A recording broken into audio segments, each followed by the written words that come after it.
अब समझ में आया कि तू ये सब क्यों कर रहा है। मेरे जैसे चोर लगते ना तेरे को। अब तेरी शराफत की कैसे धज्जियां उड़ेगी ना, देखना तू। देख छोटू, जो तू कर रहा है ना, पहली बार जो गलती की थी उससे बड़ी गलती कर रहा है तू। अंकल जी, ना मैं अब गलती कर रहा हूँ और ना तब की थी। आपके बेटे ने जिस लड़की को पेट से करके छोड़ दिया ना, उसको बहन बनाया मैं, और मैंने ही आपका बेटा जाएगा जेल। ये जो तू कर रहा है ना वो ठीक नहीं कर रहा है। ये मेरा दुकान है, मेरा जो मर्जी में आएगा वो करेगा, और ऐसा करने से मेरे को कोई रोक नहीं सकता है। ए बहन, बैठ तू।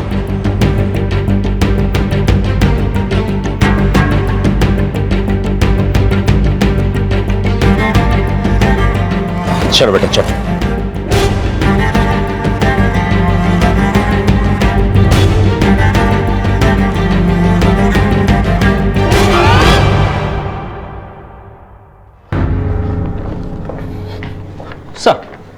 सर एक बात पता चली है। मनोज की हत्या से एक हफ्ते पहले झुमरी ने एक मोबाइल नंबर लिया था जो मुंबई में बंद हुआ मनोज की हत्या से ठीक 2 दिन बाद। और सर किसी केस के सिलसिले में मुंबई पुलिस भी झुमरी को ढूंढ रही थी। अंजनेरी पुलिस को झुमरी के मुंबई में होने की जानकारी मिली, और अंजनेरी पुलिस जब मुंबई पुलिस से मिली तो झुमरी के अतीत से जुड़े ऐसे कई राज सामने आए कि उसका वर्तमान भी शक के घेरे में आ गया।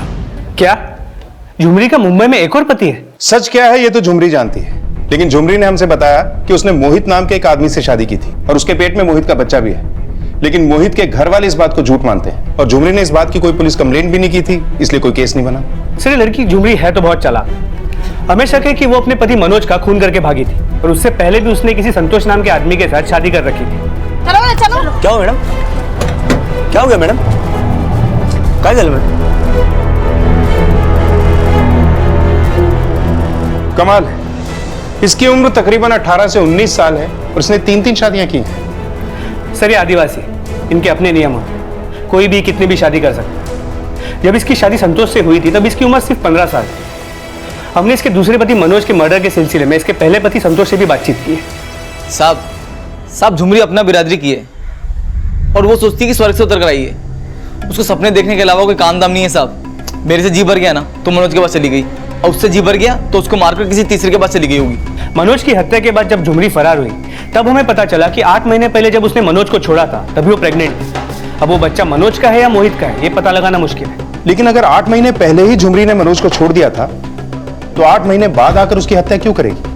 सर मनोज की हत्या झुमरी ने ही की है, इसका फिलहाल हमारे पास कोई आई विटनेस एविडेंस नहीं है। लेकिन मनोज की हत्या के तुरंत बाद झुमरी फरार हुई, इसलिए हमें उस पर शक है। सर झुमरी आ गई है इंट्रोगेशन रूम में। क्या मनोज मर गया? कैसे? तुझे नाटक बंद कर। तू ही मार के भागी है ना उसको? नहीं साहब, मैं नहीं मारी। तूने मारी तो मुंबई भाग के क्यों आई, और यहाँ के अपना फोन क्यों बंद किया? वो सिम है ना, वो निकाल के फेंक दे, नहीं तो तुझे पुलिस पकड़ेगी गा।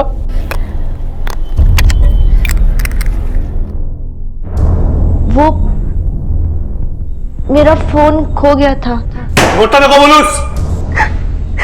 नहीं साहब, मैं कुछ नहीं की, सच में कुछ नहीं की तो यहाँ आके नया लफड़ा क्या खड़ा किया है तूने? हाँ, बच्चा किसका है? मनोज का?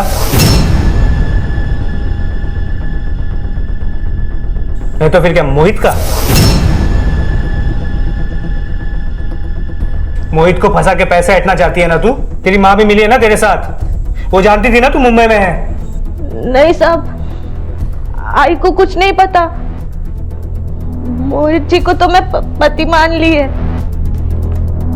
पति मान लिए मतलब? मुंडी मत हिला, मुंह खोल के बोल। ये क्या लफड़ा खड़ा किया है तूने यहाँ पे? हाँ साहब, मैं सच में कोई लफड़ा नहीं की। मोहित जी सच में इस बच्चे के पिता है। मोहित जी, क्या कमी रह गई मेरी बेटी के प्यार में जो मुझे ये सब सुनने को मिल रहा है? समझी जी, ऐसी कोई बात नहीं है, वो लड़की झूठ बोल रही है। झूठ बोल रही है तो मुझे बताना चाहिए था ना। 2-3 हियरिंग में ही उसे जिंदगी भर के लिए अंदर कर देता, और मुझे तो किसी ने बताया नहीं। कहीं ऐसा तो नहीं कि वो लड़की सच्ची बोल रही हो? नहीं पापा जी, आप मेरा विश्वास कीजिए। देखिए, ना तो मैंने सीमा को कभी धोखा दिया है और ना ही कभी आगे दूंगा। वो लड़की झूठ बोल रही है।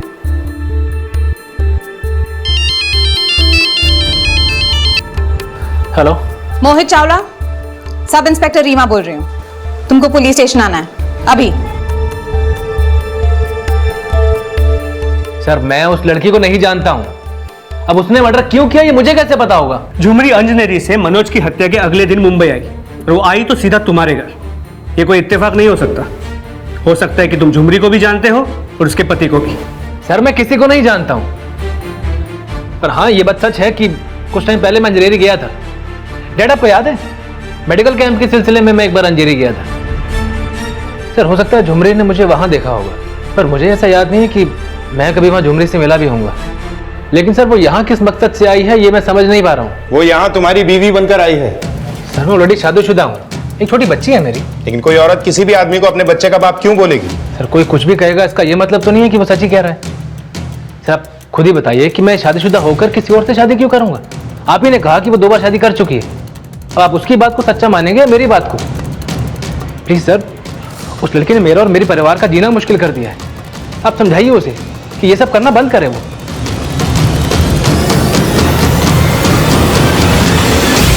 झुमरी का गर्भ 8 महीने का था और उसकी उम्र महज 18 साल की।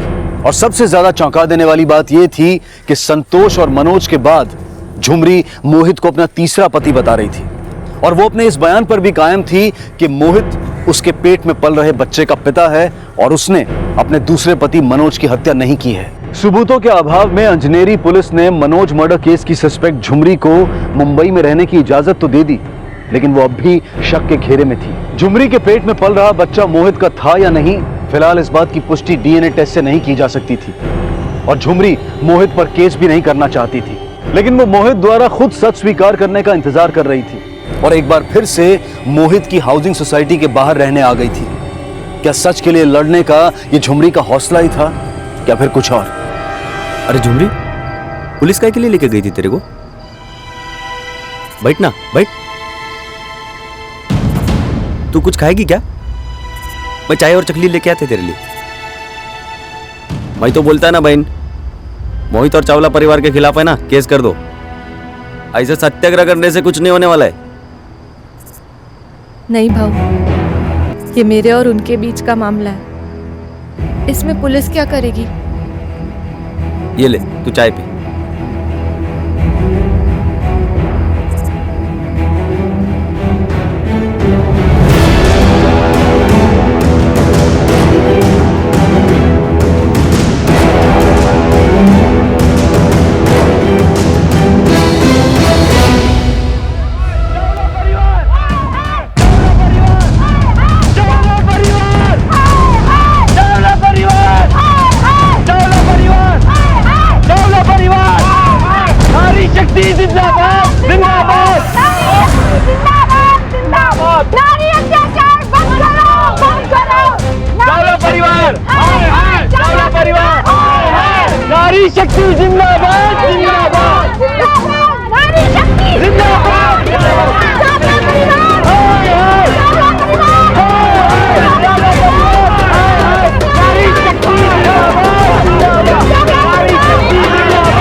शर्म नहीं आई आपको? नहीं ताई, इनको कुछ मत बोलो। झुमरी तुम डरो मत, हम तुम्हारे साथ हैं। पर हमारे होते हुए तुम्हारे बच्चे को कुछ नहीं हो सकता। और तुम एक औरत के मासूम जज्बातों के साथ खेलते हुए शर्म नहीं आई तुम्हें? ऐसे आदमी को इसकी औकात दिखानी ही पड़ेगी। पकड़ो इसे। इन लोगों ने इस लड़की के साथ अन्याय किया है। मोहित जी ने कुछ नहीं किया है, मैं झूठ बोली थी। मोहित जी मेरे बच्चे के पिता नहीं है।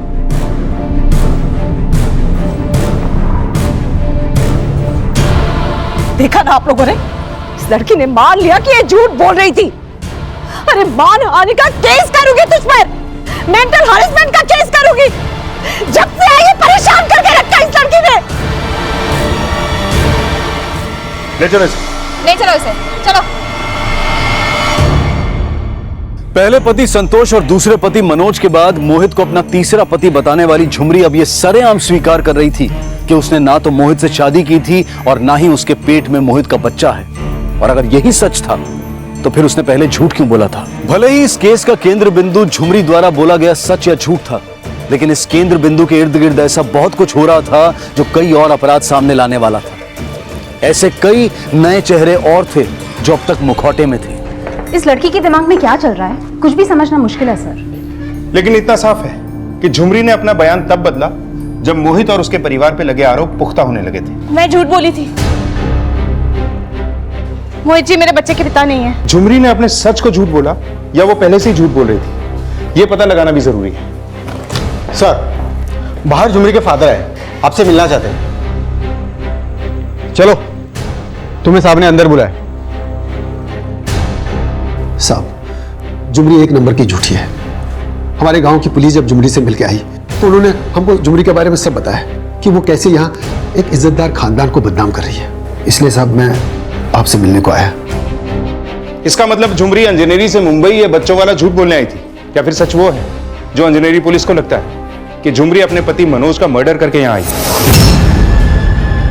साहब, वो यहाँ क्यों आई और उन लोग से बच्चे का झूठ क्यों बोला, मुझे कुछ समझ में नहीं आ रहा। कहीं ऐसा तो नहीं कि तू ही अपने किसी मतलब के लिए उससे ये झूठ बुलवा रहा है? नहीं साहब, मैं तो खुद हैरान हूं इस बात से। जब 15 साल की थी ना साहब, तो मैं उसकी शादी संतोष से कराया, लेकिन वो उसको छोड़कर मनोज के साथ भाग गई। और जब मनोज को छोड़ के आई तो पेट में बच्चा लग के बैठी थी।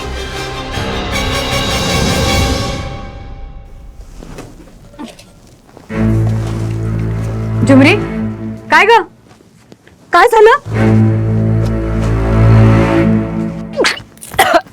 काय ग, काय झालं? झुमरी, झुमरी तो पेट से है। किसका बच्चा है ये? किसका बच्चा है ये? वो तो हम लोग को भी नहीं बोली कि उसके पेट में किसका बच्चा है। तो तुमने उसके दूसरे पति मनोज से बात नहीं की? की थी साहब, लेकिन वो तो कुछ और ही बोल रहा था। झुमरी के पेट में मेरा बच्चा नहीं है, मुझे क्या मालूम कहां मुंह काला करके आई है वो। झुमरी की वजह से बहुत नीचा देखने को मिला। लेकिन ये बच्चा है किसका, ये तो पता किया होगा तुमने? साहब, होगा किसी का, वो हमको थोड़ी बोलती थी। मतलब तुम्हें लगता है कि ये बच्चा मोहित का नहीं है? इतना बड़ा डॉक्टर झुमरी जैसी गांव वाली लड़की को इतना भाव क्यों देगा?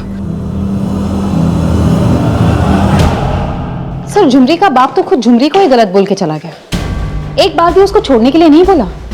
झुमरी का भविष्य अब खुद झुमरी ही तय करेगी। कोर्ट में वो क्या बयान देती है वो ये तय करेगा कि झुमरी और उसके बच्चे की जिंदगी अब जेल की सलाखों के पीछे गुजरेगी या उसकी जिंदगी की नियति कुछ और है।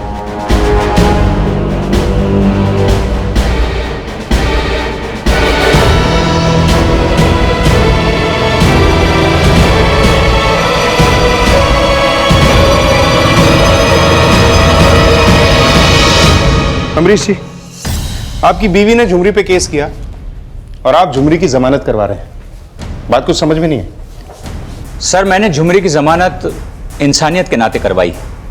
वो प्रेग्नेंट है और मैंने कोर्ट में ये अर्जी दाखिल की है कि उस बच्चे के जन्म के बाद उसका डीएनए टेस्ट किया जाए और वो डीएनए टेस्ट मेरे बेटे के साथ मैच किया जाए। लेकिन आप ये डीएनए टेस्ट क्यों करना चाहते हैं? आपको मोहित पे शक है या? नहीं सर, मैं नहीं जानता कि झुमरी के बच्चे का बाप मोहित है या नहीं, लेकिन झुमरी लगातार इस बात का दावा कर रही थी। सर, जब बात हमारे सम्मान की आई तो उसने कहा कि मैं झूठ बोल रही थी। मैं झूठ बोली थी। मोहित जी मेरे बच्चे के पिता नहीं है। मुझे लगता है कि वो इसलिए झूठ बोल रही थी क्योंकि वो नहीं चाहती थी कि मोहित को जेल हो। सर, इंसानियत के नाते मैं उसे एक मौका देना चाहता हूं। वैसे भी डीएनए टेस्ट के बाद तो ये साबित हो ही जाएगा सर कि कौन सही है और कौन गलत।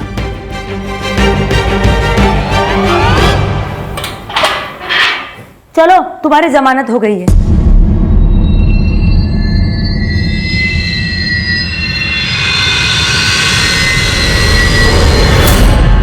जिस लड़की ने हमारी नाक में दब कर रखा है उसी की जमानत कराई आपने। पापा, आप ऐसा करके साबित क्या करना चाहते हैं?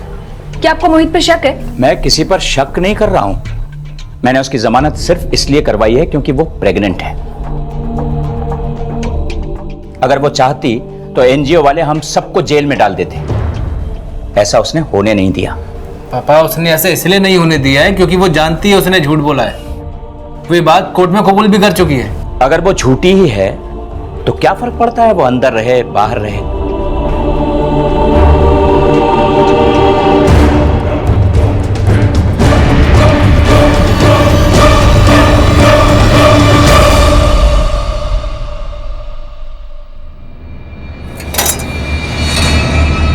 अरे झुमरी, कैसे तू आ गई? आजा, बैठ जा बैठ जा। अरे बैठ ना, कुछ खाएगी क्या? कुछ मैं लेके आता है तेरे लिए।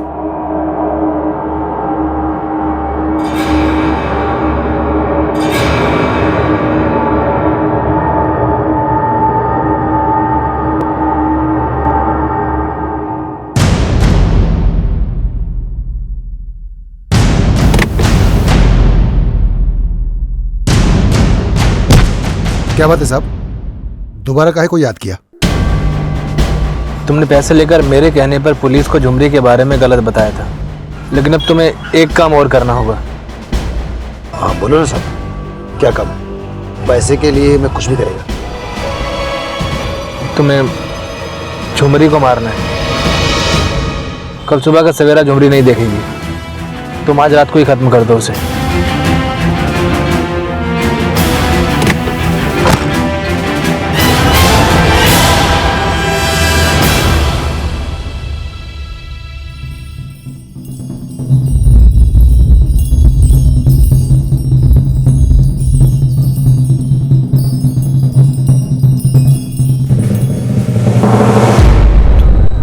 बाबा, तू यहाँ? भाऊ, ये मेरे बाबा है। नमस्कार काका, बसा ना।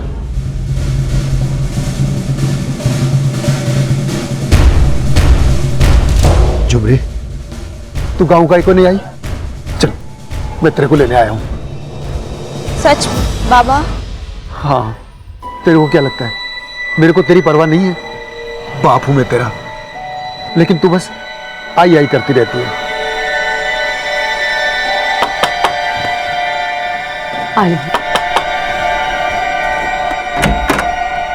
मेरे पैसे नहीं दिए तूने?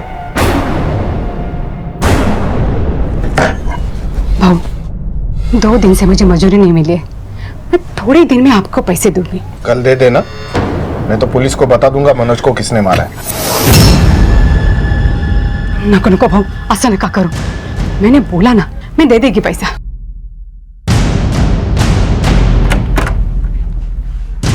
काय झालं आई? काय नाही ग, मेरा नसीब ही फुटा है। झुमरी तो जेल जाने से बची है, पण काय झालं आई? झुमरी ताई कधी येणार गावात? पण वो इस गांव में ना है, इसी में उसकी भलाई है। बाबा, मैं अभी गांव नहीं आ सकती। क्यों नहीं आ सकती? अब गांव की पुलिस भी परेशान नहीं करती है, उनको लगने लगा है कि तूने मनोज का खून नहीं किया है। पर बाबा, मेरा संसार अब यही है। अब मैं कुछ सुनने वाला नहीं, चल मेरे साथ, चल चल। अरे काका, अभी किधर लेके जाएगा इसको? वैसे भी रात होने वाला है, बस नहीं मिलेगा। आज रात इधर ही सो जाओ, और इसको गांव लेके जाने की बजाय थोड़ा अक्कल दो कि पुलिस को सब कुछ सच बता दे।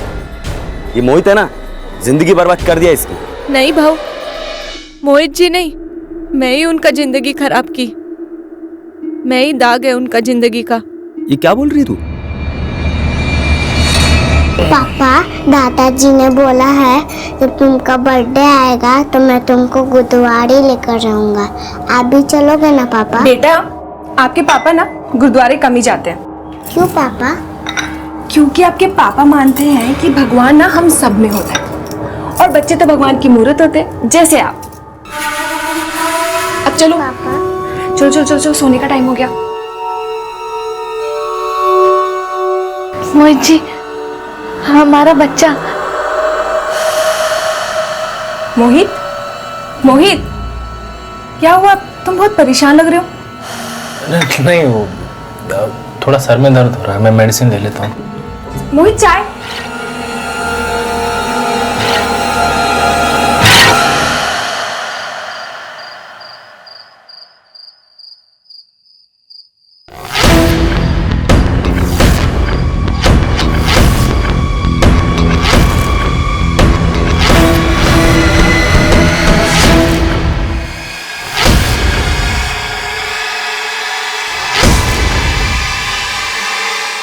जग्गू, तुमने मारा तो नहीं ना झुमरी को? उसको मारना मत तुम।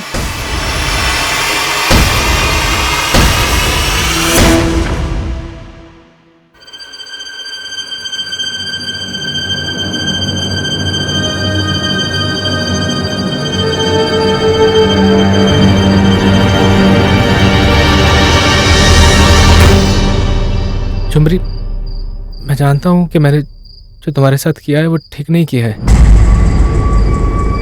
लेकिन झुमरी तुम समझो, मैं तुम्हें अपने साथ अपनी बेबी बनाकर नहीं रख सकता हूँ।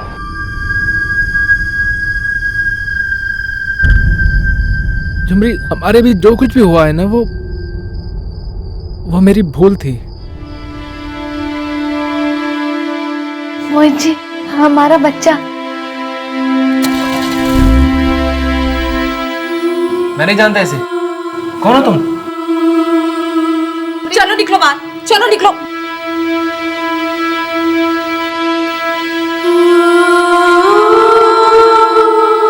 मोहित की बातें और हाव भाव ये जाहिर कर रहे थे कि झुमरी के पेट में मोहित का ही बच्चा है, लेकिन झुमरी के पिता से झुमरी की हत्या करवाने के लिए सुपारी देने वाला मोहित अब झुमरी से अपने किए का पछतावा जता रहा था।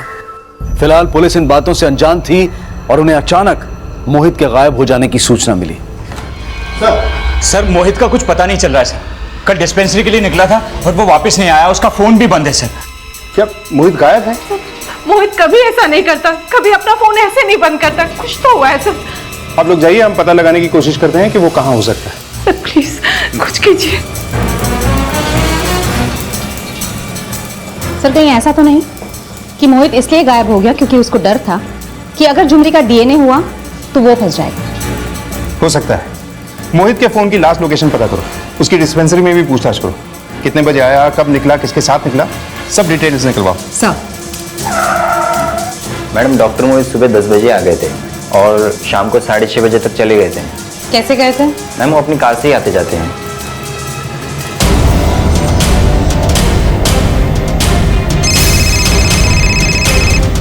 हाँ रीमा बोलो। सर कल से झुमरी भी गायब है। रीमा, ये मोहित के साथ झुमरी के गायब होने का क्या चक्कर हो सकता है? सर मुझे एक दूसरा कॉल आ रहा है, मैं आपको कॉल बैक करती हूँ। ओके। बोलो शिंदे। शिंदे, बॉडी को पोस्टमार्टम के लिए भेजो। सर। झुमरी का कुछ पता चला? अभी नहीं सर, लेकिन कोशिश जारी है।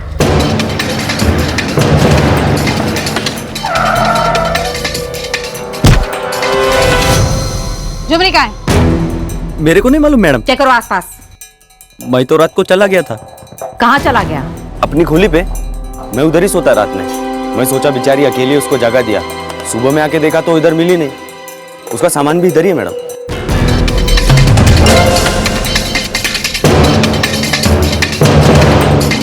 पुलिस ने झुमरी की तलाश तेज कर दी और जल्द ही झुमरी से जुड़ा एक सुराग मिला। इस लड़की को पहचानते आप? सर ये लड़की अजनेरी का टिकट पूछ रहे थे।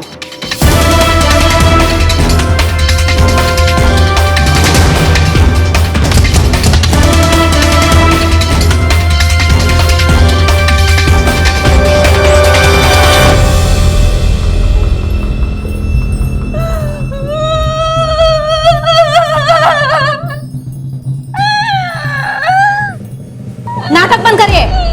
तूने ही मोहित को मारा है ना? मैडम मैं क्यों मारेगी? तो वो चाकू तेरे सामान से कैसे मिला? और मोहित के मर्डर के बाद तू भाग क्यों गई थी? साहब मेरा यकीन कीजिए, मैं भागी नहीं थी। मैं तो मोहित जी के जिंदगी से दूर जा रही थी। उसकी जिंदगी से दूर नहीं, उसकी जिंदगी छीन के खुद गांव जा रही थी। हाँ मैं गांव जा रही थी। मोहित जी मुझे बोले थे गांव जाने के लिए। 2 रोज पहले ही वो मुझे मिले थे। झुमरी, हमारे बीच जो कुछ भी हुआ है ना, वो मेरी भूल थी। भूल तो मैंने की, जो आप पे विश्वास किया। गलती मेरी है। नहीं नहीं झुमरी, मैं जानता हूँ कि मेरी गलती है और मैं अपनी गलती का पश्चाताप करने के लिए भी तैयार हूँ। मैं तुम्हारे बच्चे का सारा खर्चा उठाने के लिए तैयार हूँ, लेकिन मैं हाथ जोड़ के तुमसे रिक्वेस्ट करता हूँ कि प्लीज मुझे मेरी बीवी और मेरी बच्ची की नजरों में शर्मिंदा होने से बचा लो। मैं हाथ जोड़ता हूँ तुम्हारे, प्लीज तुम चले जाओ यहाँ से प्लीज। मैं खूब सोची और फिर गांव जाने का फैसला की। मेरे को नहीं मालूम ये सब क्या हो गया।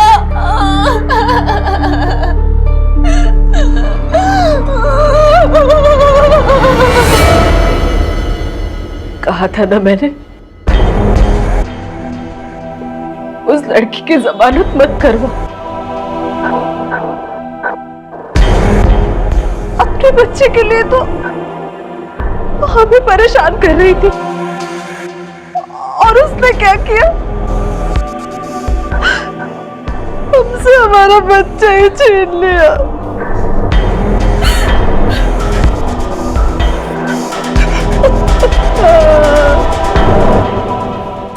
सर, मोहित की पोस्टमार्टम की रिपोर्ट के मुताबिक उसकी हत्या कल शाम को 7 से 8 बजे के बीच में हुई थी, और जो चाकू झुमरी के सामान से मिला उस पर मोहित के ही ब्लड ट्रेसेस है, पर उस पर उंगलियों के निशान नहीं है। मतलब साफ है कि उंगलियों के निशान मिटाए गए। मुझे नहीं लगता कि झुमरी जैसी लड़की इतना दिमाग लगा सकती।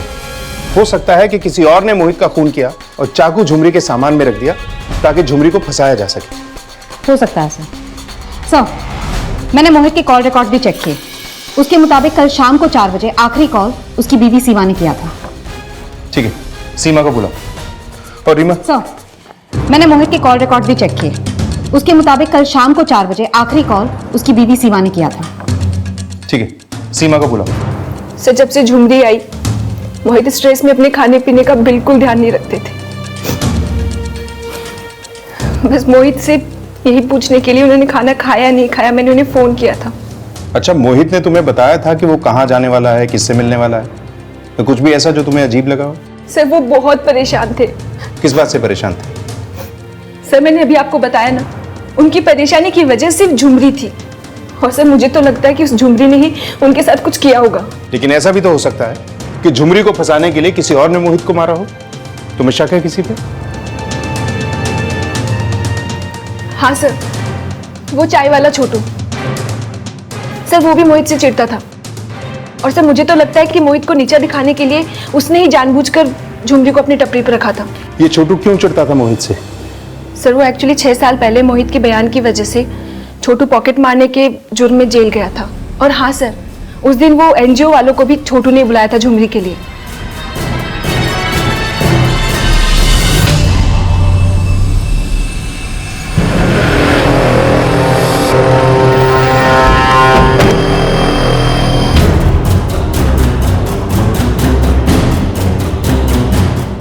हाँ साहब, मैंने एनजीओ से कांटेक्ट किया था क्योंकि मैं सच में झुमरी को इंसाफ दिलाना चाहता था साहब। और झुमरी ने तेरा प्लान चौपट कर दिया। तू मोहित को जेल भिजवाना चाहता था क्योंकि तेरे दिल में टीस थी। टीस था साहब, लेकिन इसका मतलब ये नहीं कि मैं उसको मार दूं। तो वो चाकू तेरी चाय की टपरी में कैसे आया? वो तो झुमरी के सामान में था ना साहब। झुमरी के सामान में भी तो वो चाकू तू ही रख सकता है। मैंने नहीं रखा साहब, मैंने कुछ नहीं किया। आई चप्पत साहब, मैंने कुछ भी नहीं किया साहब। झुमरी अब उस बच्चे को जन्म देने वाली थी जिसे मोहित का बच्चा मानने और ना मानने के सवाल अब भी खड़े थे। लेकिन झुमरी के सामान से मिले चाकू पर झुमरी के फिंगरप्रिंट्स नहीं थे, और मोहित की बिल्डिंग के वॉचमैन का एक बयान मोहित की हत्या में किसी और का हाथ होने के भी संकेत दे रहा था। मैडम जी, जिस रात मोहित साहब के लापता होने का पता चला था, तब छोटू के जाने के बाद मैंने चाय के टपरी पे किसी को जाते हुए देखा था। कौन हो सकता है, आदमी या औरत? अब इतना तो ठीक से दिखाई नहीं दिया मैडम, लेकिन फिर भी कुछ तो हेलो, व्हाट? ठीक है, आते हैं हम। गाड़ी में बैठो। हाँ सर, झुमरी ने एक बेटे को जन्म दिया और जन्म के तुरंत बाद किसी ने उसका बच्चा चुरा लिया। Yes sir. कहाँ है मेरा बच्चा? बोल, मैं छोड़ेगी नहीं तुझे। कहाँ है मेरा बच्चा? मेरा बच्चा कहाँ है? ठीक है, मेरा बच्चा नहीं मिल रहा। कहना मेरा बच्चा नहीं मिल रहा। शांत हो जाओ, शांत हो जाओ, हम ढूंढ देंगे तुम्हारा बच्चा। शांत हो जाओ। हमें इस हॉस्पिटल की पूरी सीसीटीवी फुटेज देखनी। ये औरत कौन है? पहले कभी देखा है इसे यहाँ? पता नहीं सर, पहले कभी इसे यहाँ देखा नहीं। अपने खबरियों से इस औरत के बारे में पता चला। हो सकता है ये औरत किसी चाइल्ड ट्रैफिकिंग रैकेट के साथ जुड़ी हुई है, या फिर ऐसा भी हो सकता है कि मोहित के घर वालों ने बदनामी के डर से बच्चे को अगवा करवाया है। शायद उन्हें पता था कि यह बच्चा मोहित का ही है। सभी घर वालों के कॉल रिकॉर्ड से करवाओ। सर,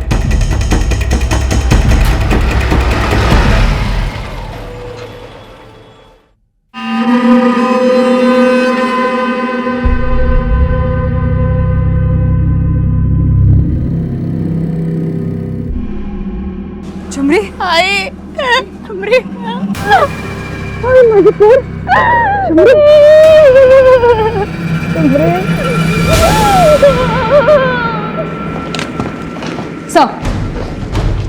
मोहित के घर वालों के कॉल रिकॉर्ड्स चेक किए, उसमें ऐसा कुछ भी सस्पिशियस नहीं मिला जिसमें उस औरत का लीड मिले जिसने झुमरी के बच्चे को किडनैप किया।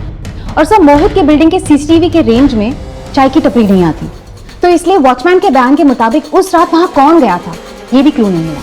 वॉचमैन ने हमें बताया था कि उसने उस रात किसी को चाय की टपरी की तरफ जाते हुए देखा था जिस रात मोहित का मर्डर हुआ। मतलब ये जो कोई भी था वो वहां चाकू रखने ही गया। चाय की टपरी मोहित की बिल्डिंग के बिल्कुल पास है। हो सकता है कि मोहित का मर्डर मोहित के भैया भाभी ने करवाया, क्योंकि सीमा ने हमसे बताया था कि मोहित का झगड़ा था अपने भैया भाभी से। सर, मोहित की हत्या के दिन सबके एक्टिविटीज चेक की।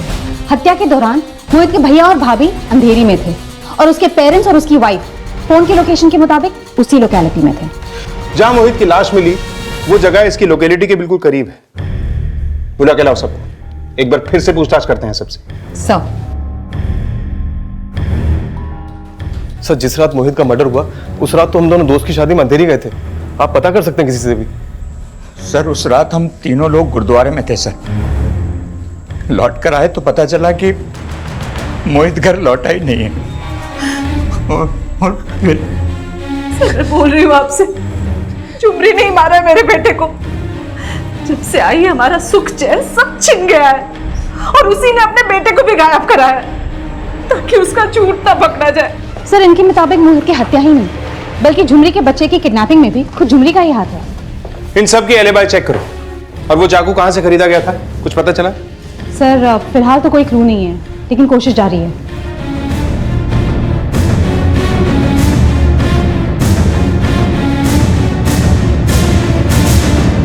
सर, मोहित के भैया भाभी की एलिबाई कंफर्म है। हत्या के वक्त मोहित के भैया और भाभी अंधेरी में एक वेडिंग फंक्शन में थे और मोहित के माँ बाप और उसकी बीवी गुरुद्वारे में थे।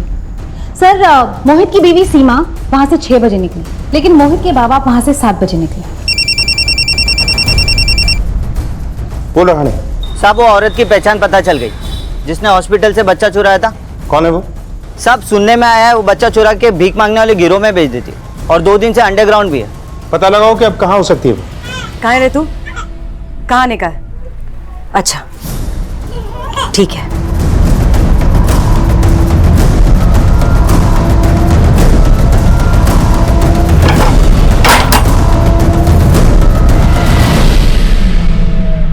हाँ, मैं गुरुद्वारे से 6 बजे निकल गई थी। तो क्या आप लोग जानना क्या चाहते हैं? मोहित का मर्डर 7 बजे हुआ था। तुम गुरुद्वारे से 6 बजे निकलने के बाद घर पहुंची 7:30 बजे। सर, आप कहना क्या चाहते हैं? हो सकता है मोहित का मर्डर तुमने ही किया हो।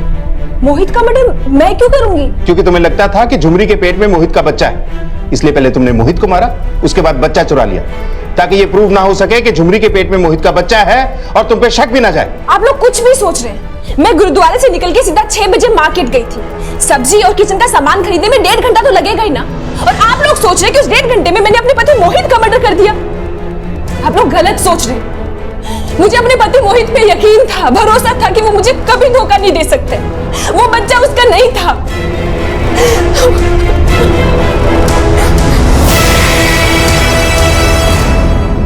झुमरी ने जिस बच्चे को जन्म दिया है वो मोहित का ही है।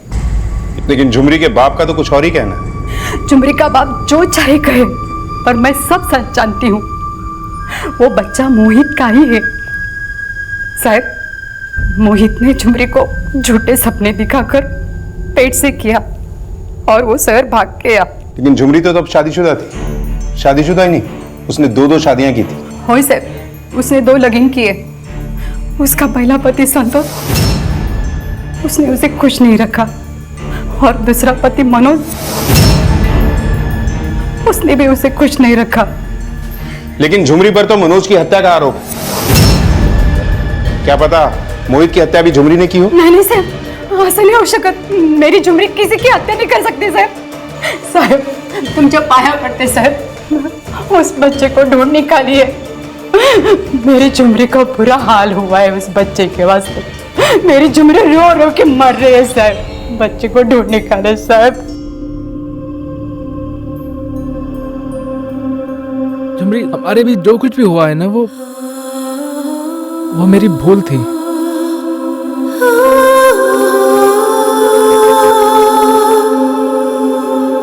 झुमरी क्या सोच रही है?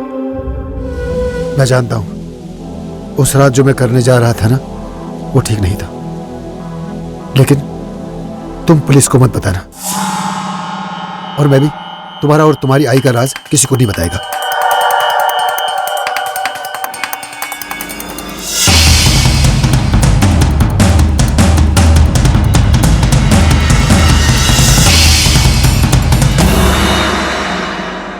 तो मेरा अच्छा बच्चा है ना, इसलिए मैं ये राज किसी को नहीं बताएगा। बच्चा? मेरा बच्चा कहाँ है बाबा? मेरे को क्या मालूम कहाँ है? बच्चा? बाबा, मेरा बच्चा? झुमरी, मेरा बच्चा? झुमरी, झुमरी, झुमरी। सर, मैंने सीमा का एलिबाई चेक किया। गुरुद्वारे से निकलने के बाद वो मार्केट में थी।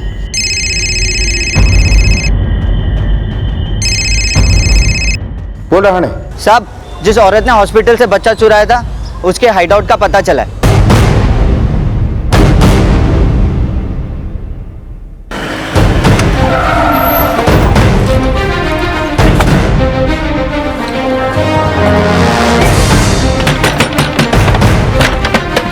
अरे बच्चा बनाती है।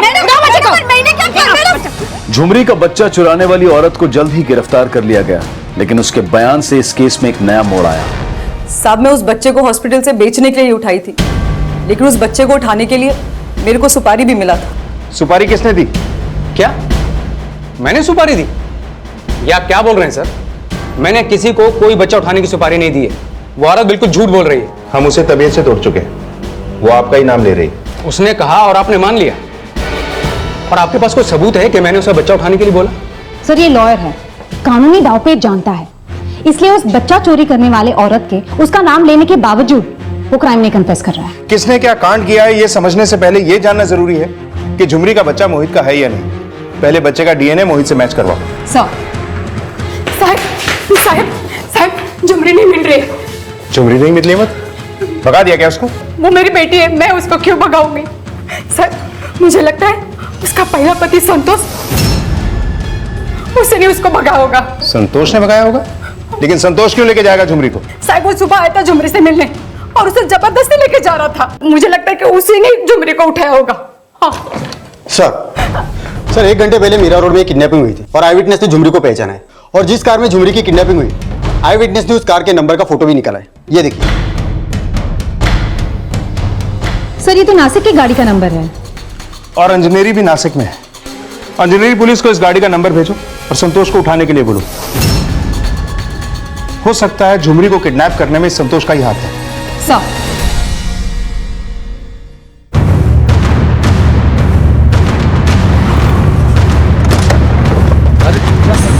चल अंदर। बता दे साहब, कहाँ है झुमरी? सब सच्ची बोलता है साहब, झुमरी को मैंने नहीं उठवाया साहब, यकीन मानो मेरा। तो मुंबई क्यों गया था उससे मिलने के लिए? सर मैं तो उसको वापस चाहता था साहब। मनोज मर्डर केस से जुड़ा एक अहम राज पता चला। मुरली नाम का एक आदमी है जो झुमरी के गांव में, झुमरी की माँ उसको जानती है, और ये भी बात पता चली है कि वो झुमरी के माँ से पैसे भी लेता था।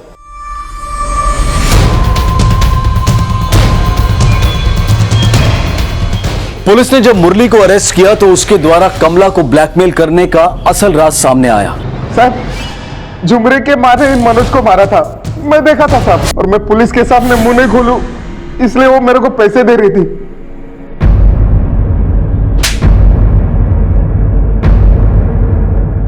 हाँ साहब, मैं ही मारी मनोज को, क्योंकि उस कमीने ने मेरी बेटी की जिंदगी खराब कर दी थी।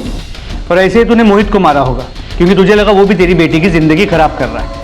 नहीं सर, मैंने मोहित को नहीं मारा, मैंने उस कमीने मनोज को ही मारा साहब, क्योंकि वो मेरी बेटी को बेचना चाहता था। बेचना चाहता था? हाँ सर, इसी वास्ते तो झुमरी उसको छोड़ के आई। साहब, उस दिन मैंने देखा मनोज झुमरी के बाबा को पैसे दे रहा था और बोला झुमरी को उसके पास भेज दे। मैं झुमरी को शहर भगाई क्योंकि उसका बाप ही अपनी बेटी को बेचना चाहता था, और मैं जानती थी कि मनोज उसको शहर में किसी भी हालत में ढूंढ निकालेगा, इसलिए मैंने मनोज को मार दिया। कमला के बयान के आधार पर अंजनेरी पुलिस ने झुमरी के पिता को भी रिमांड पर ले लिया। मैंने मनोज के साथ सौदा किया था और इसीलिए तूने झुमरी को उठवा लिया? हाँ नहीं साहब, मैंने कुछ नहीं किया साहब। इसकी तब तक धुलाई करो जब तक ये पूरी सच्चाई ना बता दे। मैंने कुछ नहीं किया साहब। झुमरी के पिता की इंटेरोगेशन में यह राज भी सामने आया कि मोहित ने झुमरी के पिता को झुमरी को जान से मार देने की सुपारी दी थी, लेकिन इसके बाद जो बयान सामने आया उसने पुलिस को भी सख्ते में डाल दिया। साहब, जो लोग मनोज से झुमरी को खरीदने का सौदा किए थे वो लोग मेरे पास आए थे, क्योंकि उन्होंने मनोज को सौदे का पैसा दिया था, लेकिन मैं उनको बोला झुमरी शहर में है, इसके अलावा मुझे कुछ नहीं मालूम साहब, इसके अलावा मुझे कुछ नहीं मालूम। सर, झुमरी की किडनैपिंग के पहले वो वैन एक ढाबे के सीसीटीवी में कैप्चर हुई थी। सर, ये रहा उसका फुटेज।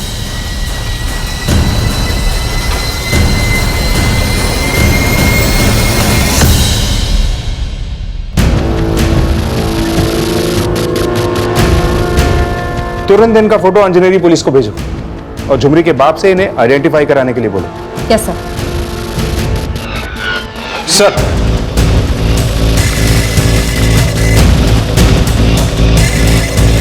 हाँ साहब, ये वही लोग हैं जिन्होंने मनोज को पैसे दिए थे।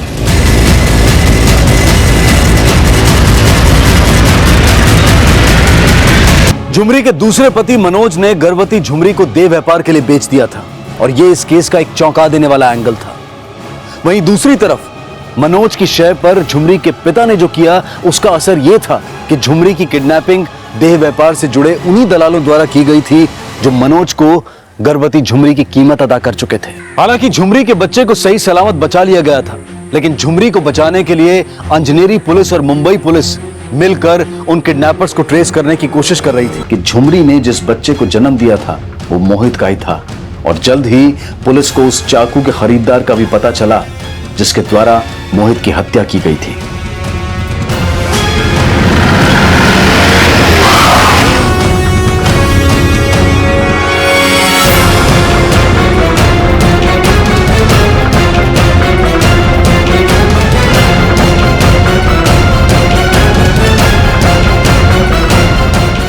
सीमा, ये काम अकेली सीमा का नहीं हो सकता। इसका बाप लॉयर है ना कहीं वो भी शामिल है इस सब में। बुलाओ दोनों को थाने। सर, ये क्या बदतमीजी है? क्यों लेकर आए हम यहाँ पे? हमें पता चल गया है कि आपने अपनी बेटी के साथ मिलकर मोहित का मर्डर किया है। कोई सबूत है आपके पास इस बात का? हमारे पास वो सीसीटीवी फुटेज है जिसमें सीमा वो चाकू खरीद रही है जिससे मोहित का मर्डर हुआ है। अब आगे की कहानी आप लोग सुनाएंगे। शुरू हो जाइए।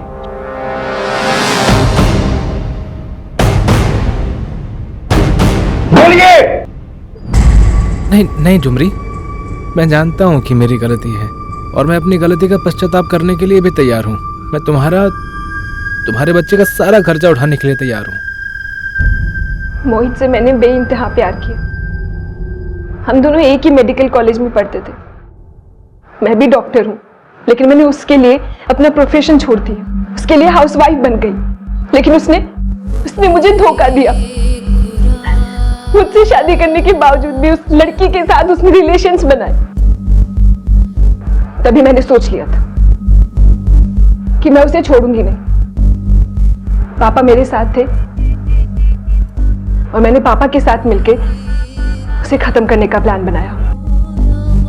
उस दिन मैंने उसे फोन किया कि हम दोनों मूवी देखने चलेंगे और 4 बजे फोन करके उसे याद भी दिलाया। मूवी का प्लान याद है ना? हाँ याद है। क्यों? तो ठीक है, मार्केट का पीछे वाला जो मैदान है ना, उसमें ठीक 7 बजे आ जाना। पर मैदान में क्यों? एक सरप्राइज है तुम्हारे लिए, वहीं बताऊंगी। मैं मोहित के मम्मी पापा के साथ गुरुद्वारे गई, लेकिन मैं वहां से 6 बजे निकल गई और सीधा मार्केट गई। अपनी अलबाई के लिए वहां के शॉपकीपर से मिली जो मुझे पहले से ही जानते थे। और फिर उसके बाद मैं पापा के साथ उस जगह गई जहां मैंने मोहित को बुलाया था।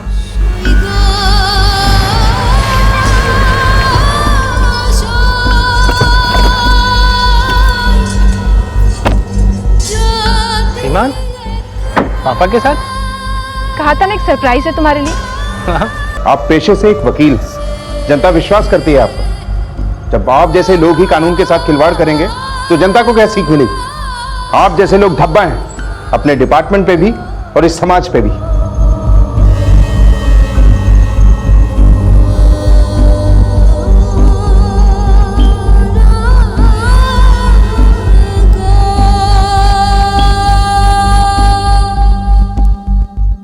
मोहित ने जो किया वो अनैतिक है, निंदनीय है, लेकिन मोहित की हत्या और अपने किए को छुपाने के लिए झुमरी के बच्चे को किडनैप करने का जो अपराध सीमा और उसके पिता ने किया, उसे भी किसी भी कीमत पर सही नहीं ठहराया जा सकता। मोहित झुमरी का भी दोषी था, लेकिन उसकी गलतियों को सामने ना लाकर भूल झुमरी ने भी की। झुमरी को बहुत पहले मोहित को उसके किए का आईना दिखा देना चाहिए था। वहीं दूसरी तरफ झुमरी की मां कमला को मनोज की हत्या का दोषी मानते हुए आईपीसी की धारा 302 के तहत गिरफ्तार कर लिया गया है। दोषी को उसके किए का एहसास दिलाए बगैर माफ कर देना कभी भी सही साबित नहीं होता। किसी के अपराध को नजरअंदाज करके अपने सम्मान को डिगा लेना महानता नहीं है, बल्कि वो अपने अस्तित्व के साथ की गई नाइंसाफी ही होती है। देखते हैं हमारे आज के एपिसोड की दूसरी कहानी।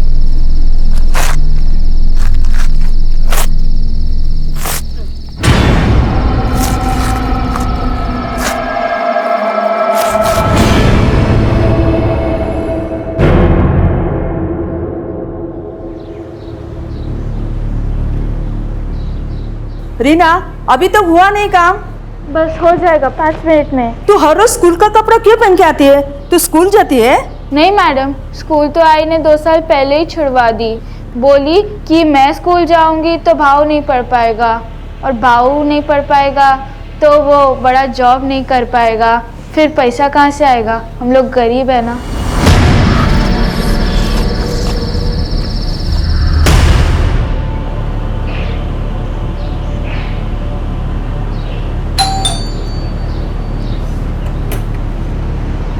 नमस्ते साहब। साहब मैं रीना साहब, नवयुग मार्केटिंग से। साहब हमारा कंपनी बहुत अच्छा ऑफर दे रहा है। साहब ये देखो, 100 रुपये का 2 लाइटर, बहुत अच्छा लाइटर है साहब। आग लगाता है। हाँ साहब, बहुत अच्छा लगाता है, एक बार ट्राई करके देखो ना। और तू? तेरे को ट्राई करे? हाँ, बोलना, तेरा सारा माल खरीद लेगा मैं। करे ट्राई।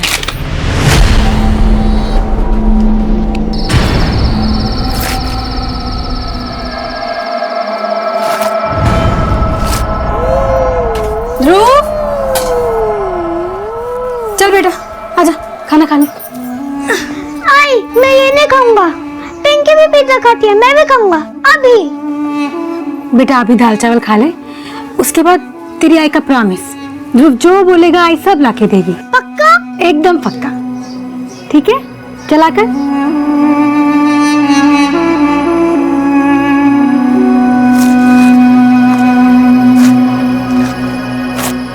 रीना की ये नियति तभी तय हो गई थी जब मैं 17 साल की उम्र में उसने पढ़ाई छोड़कर घरों में साफ सफाई का काम शुरू कर दिया था। माँ, पिता, पति और भाई का साथ उसे जरूर मिला, लेकिन उसके सपनों को कभी पंख नहीं मिल पाए और आखिरकार उसकी जिंदगी एक भयानक अंत बनकर समाप्त हो गई। लेकिन हत्या सिर्फ रीना की नहीं बल्कि उसके गर्भ में पल रहे बच्चे की भी हुई थी, और यह हत्या उन सपनों की भी थी जो उसने अपने 5 वर्षीय बेटे ध्रुव के लिए देखे थे।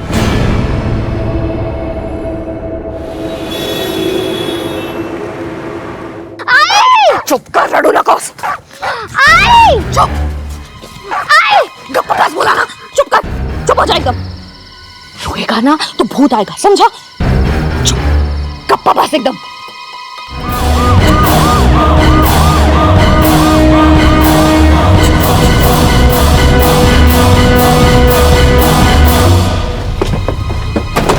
सब मैंने आपको कॉल किया था। सब मैं उस पार रहता हूँ, मेन रोड से जाने को टाइम लगता है, इसलिए मैं ये जंगल के रास्ते से जा रहा था। मैंने वहाँ पर एक गोनी देखी, उस पर खून के धब्बे थे, सर को दिखे।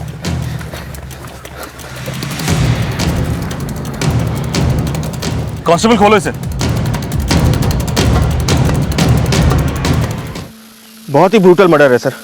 लगता है किसी ने धारदार हथियार से पेट में गोद गोद के मारा है। असावन मारने वाले की कोई भारी दुश्मनी रही होगी इस औरत से। फॉरेंसिक टीम को बुलाओ और आसपास सर्च करो। Okay sir. उधर देखो, तुम उधर जाओ, अच्छी तरह से सर्च करो।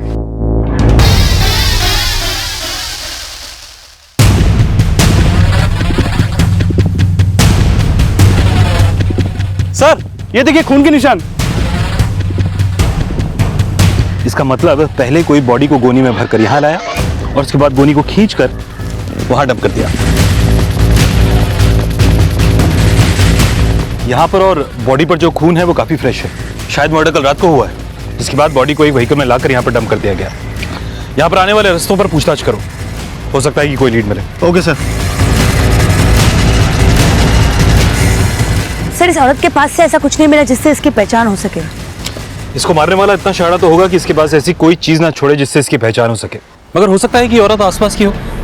पूछताछ करो, शायद कोई क्लू मिले। Okay sir.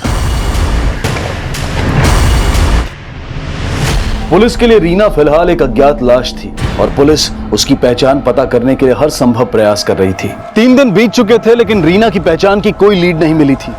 रीना के बेटे ध्रुव का भविष्य ताक पर था। क्या ध्रुव का बचपन रीना से भी ज्यादा भयानक बनने वाला था? क्या ध्रुव सुरक्षित हाथों में था?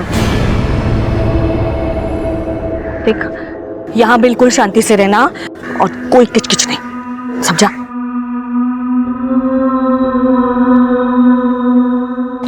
सर जिस औरत की लाश हमें जंगल में मिली थी उसकी पोस्टमार्टम रिपोर्ट। सर इस रिपोर्ट के हिसाब से इस औरत की हत्या 25 तारीख को रात 9 से 10 बजे के बीच हुई थी और हमें लाश 26 की सुबह मिली। इस औरत की पहचान का कोई लीड? नहीं सर, अभी तक नहीं। लेकिन सर इस पोस्टमार्टम रिपोर्ट के हिसाब से ये औरत 5 महीने से प्रेग्नेंट थी। ऐसा लगता है सावंत की मर्डर करने वाले की नफरत की वजह इस औरत का बच्चा था। साहब जी, हमको बड़े साहब से बात करने का है। देखिए बड़े साहब अभी बिजी है, बताइए क्या हो गया? वो मैं घाबरू नका, काय झालं ते सांगा। अब नहीं, मेरे को बड़े साहब से ही बात करने का है। अब प्लीज उनसे मिला दो। ठीक है, आप वहाँ बैठिए। कहाँ? वहाँ बैठिए, वहाँ बैठिए। मैंने कुछ किया ही नहीं है, क्यों लेके जा रहे हो साहब? अरे साहब मैंने कुछ किया ही नहीं है। पति को छोड़ दीजिए। काय गड़बड़ है, काय अरे साहब कुछ किया ही नहीं है। लेके जाओ उसको अंदर। साहब मेरे पति को छोड़ दीजिए, मेरे छोटे छोटे बच्चे।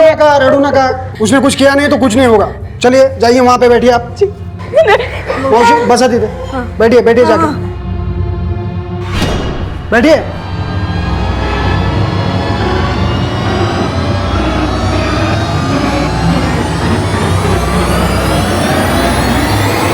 इस औरत की बॉडी पे ना तो कोई मंगलसूत्र था और ना ही सिंदूर, मगर इसने साड़ी पहनी हुई थी।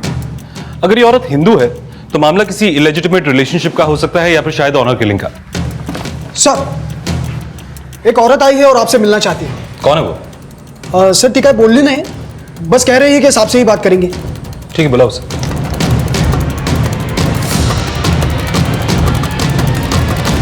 मौसी, मौसी, यहाँ पे एक औरत बैठी थी, कहाँ गई?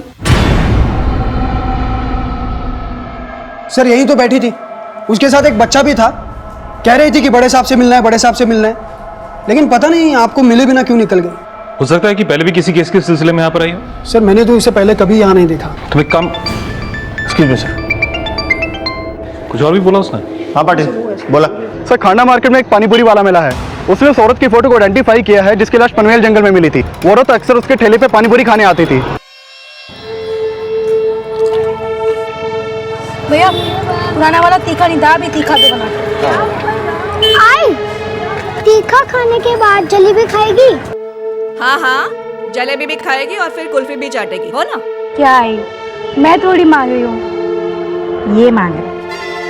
साहब वो तीनों अक्सर मेरे ठेले से पानीपुरी खा के जाते थे, लेकिन उनका नाम पता ये मैं नहीं जानता हूँ। स्केच बना सकते हो?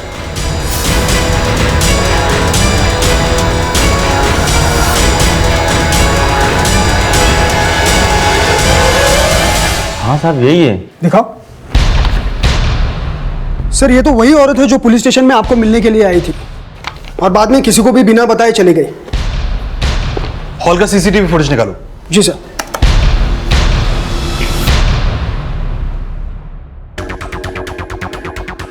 साहब ये बच्चा उसी औरत का जो पेट से थी और ये उसकी सास है। पक्का? हाँ साहब पक्का यही है। ठीक है तुम जा सकते हो। अमन इसका फोन नंबर और एड्रेस नोट कर लो, जरूरत पड़ी तो तुम्हें दोबारा बुलाएंगे। ठीक है साहब। सावन समझ में नहीं आया कि ये औरत यहाँ पर आई क्यों, और आई तो फिर हमसे मिली क्यों नहीं। सर कहीं ऐसा तो नहीं कि ये औरत इस औरत की मिसिंग कंप्लेंट लिखवाने आई हो? इस औरत की मौत तो 4 दिन पहले हुई, तो फिर ये 4 दिन के बाद क्यों आई? और अगर ये मिसिंग कंप्लेंट लिखवाने आई तो फिर ये हमसे मिली क्यों नहीं? इस औरत के यहां आने और यहां से जाने के पीछे का राज तो इससे मिलकर ही समझ में आएगा। ये लोग खंडा मार्केट के आसपास के ही होंगे जहां पर ये पानी पूरी खाना जाया करते थे। पता करो ये कहां रहते थे। Okay sir.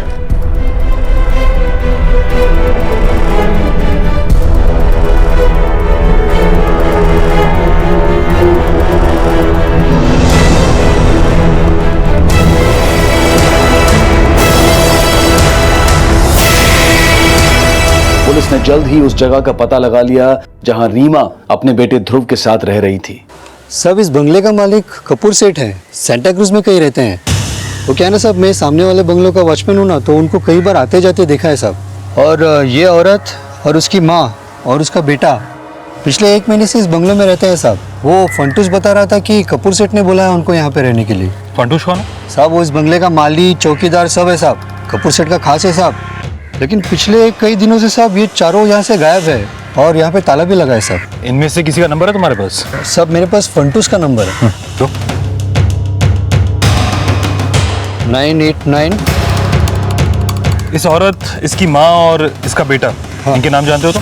सब इस बुढ़िया का नाम तो नहीं जानता, पर ये औरत और उसके बेटे का नाम 1-2 बार फंटूस के मुंह से सुना था सर। तुमको व्हाइट वाला मोबाइल का चार्जर चाहिए ना?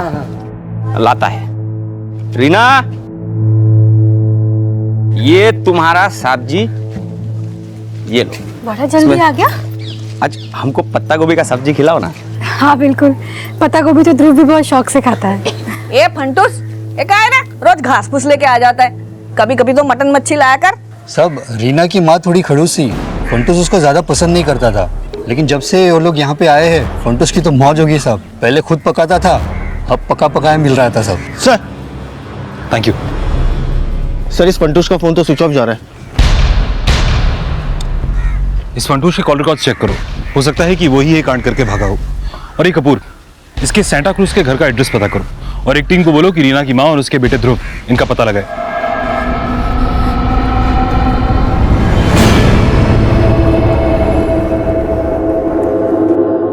आई का है?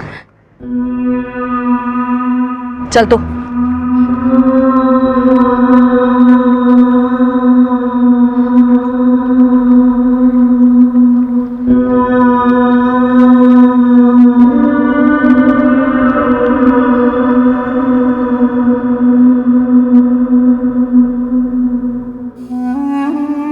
आई एक बात बोलूं, अपन भी ना एकदम ऐसा ही कर लेंगे। अपने को भी सेठ जैसा जिंदगी जीने का है ना। आई इधर ना ध्रुव की अलमारी लगाएंगे, उधर तेरा बिस्तर लगाएंगे। ज्यादा उड़ मत। हम लोग जो है ना, कुछ भी कर ले, हमारी किस्मत में वही जो लिखा है जो तेरा बाप लिख के गया है। नानी, नानी, तूने बोला था कि आइया मिलेगी, कहाँ है आई? बोलो, अरे बोलो ना।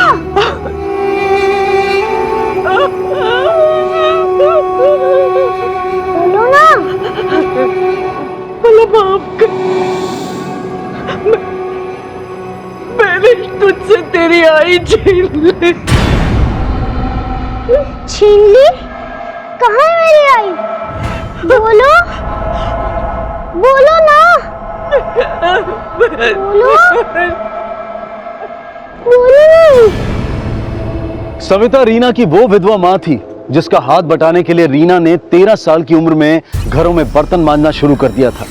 लेकिन रीना को खोने के बाद सविता किस गुनाह का पश्चाताप कर रही थी? क्या उसी ने रीना की हत्या की थी या उसने रीना को वो हालात दिए थे जो हत्या की वजह बने? वो किस मकसद से पुलिस के पास गई थी और क्यों वापस लौट आई थी? क्या वो अपने किए से डर रही थी या फिर रीना के असल अपराधी से? पुलिस फिलहाल सविता का पता नहीं लगा पाई थी और पनवेल के farm house owner mister Kapoor और उनकी पत्नी से मिलने वाली थी, जहां रीना अपनी मां सविता और बेटे ध्रुव के साथ पिछले 1 महीने से रह रही थी।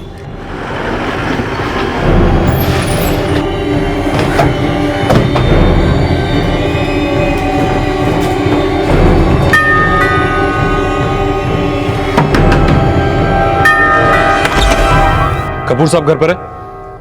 रीना का मर्डर? कब हुआ ये सब? 25 फरवरी की रात को उस रात से रीना का बेटा, रीना की माँ और आपका चौकीदार फंटूश सब गायब है। आपको नहीं पता इसके बारे में? नहीं, हमें कुछ नहीं पता है। 25 फरवरी की रात को फंटूश का फोन आया था कि उसकी माँ बीमार है, उसे गांव जाना है। और आपको लगा कि वो सच बोल रहा है? हाँ, वो बहुत ईमानदार आदमी है। आप इसलिए कंफ्यूज तो नहीं है कि उसका फोन नहीं लग रहा है? एक्चुअली वो जो नंबर यूज करता था वो मेरा ही नंबर है और गांव जाने से पहले वो फोन बंद कर देता है। कोई फोटोग्राफ होगा उसका आपके पास? हाँ है ना, फोटो लेकर ड्रॉर में पड़ा हुआ। जी। फंटूश का गांव कहाँ है? वेस्ट बंगाल में कहीं रहता है वो। उसके डॉक्यूमेंट्स थे मेरे पास, लेकिन कहीं खो गए वो। खो गए? मिस्टर कपूर कुछ छुपाने की कोशिश तो नहीं कर रहे यार? नहीं, बिल्कुल नहीं। ये लीजिए सर, फंटूश की फोटो।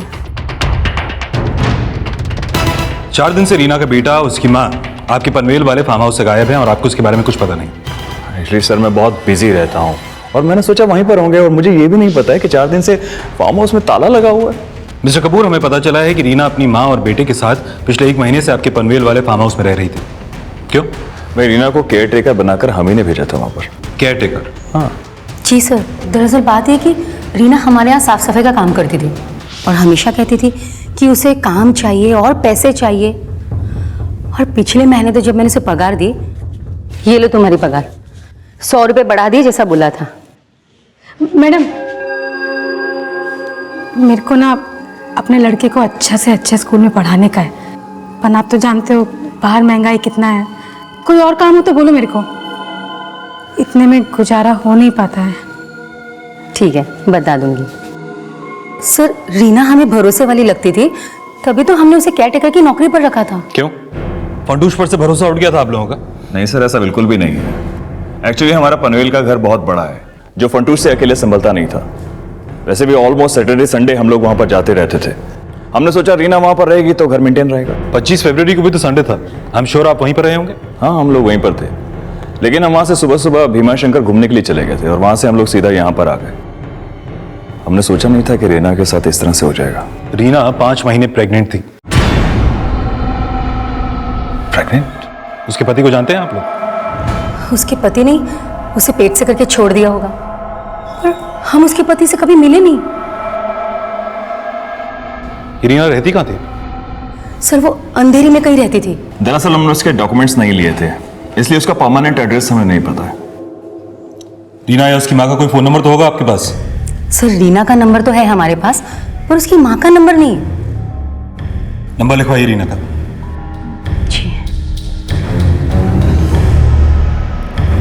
सावंत पाटिल को बोलकर रीना के कॉल रिकॉर्ड्स निकलवाओ। मुझे लगता है कि उसमें उसके पति का नंबर जरूर मिलेगा। और इस कपूर के फार्म हाउस का भी सर्च वारंट निकालते हैं। आई एम श्योर कि रीना का मर्डर 25 की रात को इसी फार्म हाउस पर हुआ है। सर, मुझे लगता है कि इन सब में फंटूश का हाथ है, इसीलिए तो ये अपने गांव भाग गया। गायब तो रीना की माँ भी है सावंत। मुझे ये समझ में नहीं आ रहा कि वो उस दिन पुलिस स्टेशन क्यों आई थी, और आई थी तो फिर हमसे मिले बिना चली क्यों गई? इनका अभी तक कुछ पता नहीं चला ना? नहीं सर, अभी तक तो नहीं, लेकिन तलाश जारी है। नानी, आई कब आएगी? इकड़े आ बड़ा, इकड़े आ। वो है ना बेटा, हम सब है जो छुपा छुपी खेल रहे हैं। हाँ, वो हमें ढूंढ रही होगी। हम लोग यहाँ छुपे हैं ना, वो जल्दी हमें ढूंढ लेगी। हाँ, आएगी। नानी, आई को बोलो जल्दी ढूंढे, मुझे भूख लग रही है। मैं आई से कभी भी पिज्जा भी नहीं मांगूंगा।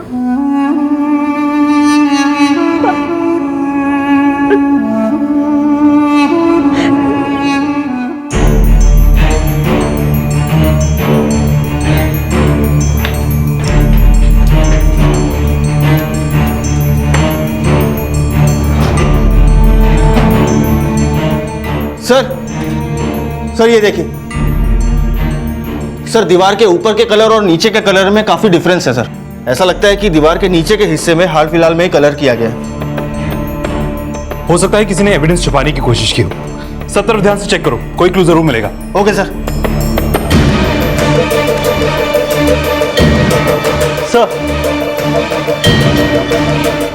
सर ये देखिए ब्लड स्टेन्स। ये ब्लड जरूर रीना का होगा, कंफर्म करो। Sure sir. देखिए सर, हमें नहीं पता है कि रीना का मर्डर यहाँ हुआ या कहीं और। पर अगर फंटूश को भागना था तो वो पेंट करके क्यों भागता? कुछ छुपा रहे हैं मिस्टर कपूर। सर, हमारे तो कुछ समझ में नहीं आ रहा कि ये अचानक से ये सब क्या हो गया। अच्छा, रीना की माँ और उसका बेटा कहाँ है? हमें नहीं पता। हमने सिर्फ रीना को काम पे रखा था। उसी ने बोला था कि वो अपनी माँ को अपने साथ रखना चाहती है, तो हम मान गए। हाँ, हमें फंटूश ने बताया कि कई बार रीना का और उसकी माँ का आपस में झगड़ा होता रहता था। और हाँ, रीना ने भी हमें ये बताया कि उसकी माँ से उसकी बनती नहीं थी। तो ये भी हो सकता है कि उसकी माँ ही उसका मर्डर कर कर भाग गई हो, क्योंकि वो भी मिसिंग है।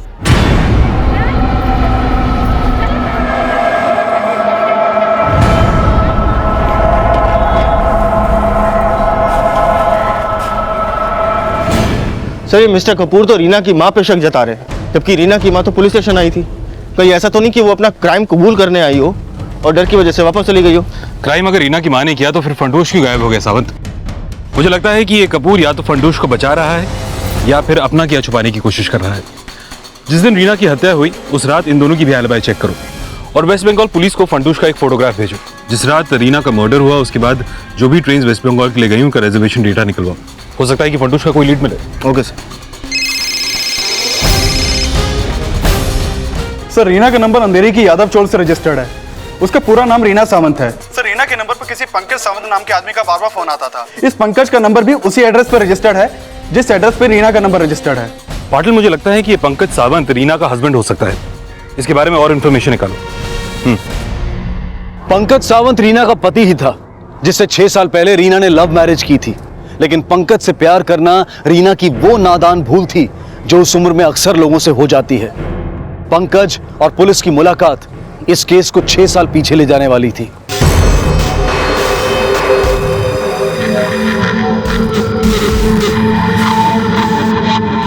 क्या है रे? काय को दिन रात मेरा पीछा करता है? ना बोली ना एक बार, समझा नहीं तेरे को? बोलो पुलिस को। तू काय को पुलिस को बुलाएगी? हैं? तू अपनी आई को बोलना, तेरा और मेरा लगन करा दे, अक्खा जिंदगी तेरे को खुश रखेगा। पर आदमी कैसा है कैसे पता चलेगा? अरे तू अजमाएगी नहीं तो तेरे को पता कैसे चलेगा?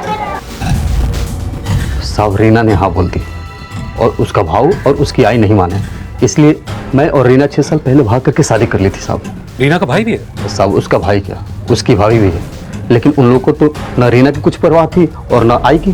तुझे तो पड़ी थी ना रीना की, तो फिर वो जब प्रेग्नेंट थी तो पनवेल क्यों गई? साहब, मुझे क्या पता साहब, वो तो मुझे 1 साल पहले छोड़ के चली गई थी। उसके पेट में 5 महीने का बच्चा था। किसका बच्चा था वो? साहब, वो बच्चा मेरा नहीं है साहब, वो सोम का है साहब। ये सोम कौन है? सोम साहब उसका यार, जिसके चक्कर में उसने मुझे छोड़कर गई। साहब, मैं उसे रोज सोम के साथ घूमते हुए देखता था।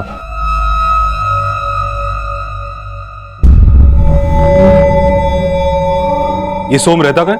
सोम का एक रेस्टोरेंट है साहब, नगरदास रोड पे।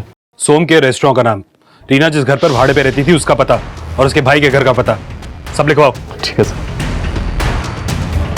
सावंत, एक काम करो सर, रीना जिस घर पर भाड़े में रहती थी उस घर पर एक टीम भेजो। हो सकता है कि रीना की मां वहां पर मिल जाए। तब तक हम सोम और रीना की बहन से मिलते हैं। Okay sir.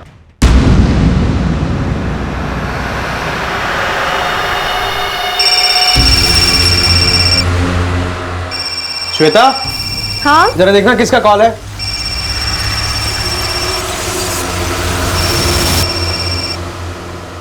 हेलो हेलो, किसका फोन था? पता नहीं किसका था, जैसे ही उठाया वैसे ही काट दिया।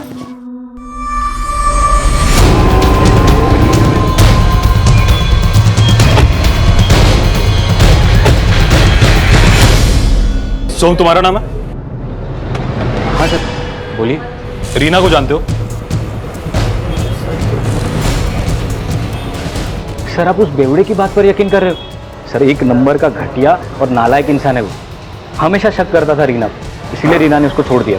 मगर तुम तो मिलते थे रीना से। हो सकता है कि पंकज का शक सही हो और वो बच्चा तुम्हारा ही हो। सर, मला नहीं माहिती, मुझे तो इस बात से ज्यादा हैरानी थी कि रीना पेट से है। तो तुम्हारा मतलब है कि रीना का तुम्हारे अलावा किसी और से भी रिश्ता था? नहीं साहब, मैंने ऐसा कब कहा? देखिए सर, आप जैसा सोच रहे वैसा मेरा रिश्ता नहीं था रीना के साथ। हम लोग सिर्फ दोस्त थे। ये सब उस पंकज ने ही किया हो, जबरदस्ती से। आए दिन उसके खोली पे आके तमाशा करता था वो। कहाँ लेके जा रहा है? छोड़। अपने बच्चे के साथ रहना तो घर वापस आ जा। लेके नहीं जा। 1 नंबर का नालायक मानुस है तो। सर, काम धंधा तो कुछ करता नहीं था और बेचारी वो रीना पैसे कमा के लाती थी, उसके पैसे छीन के दारू पे उड़ाता था।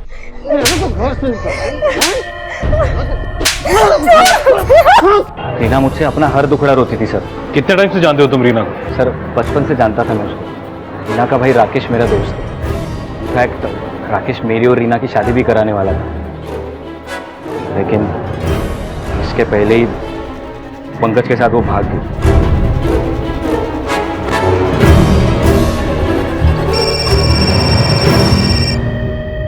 हाँ पाटिल सर, मैं रीना की चौल पे आया था।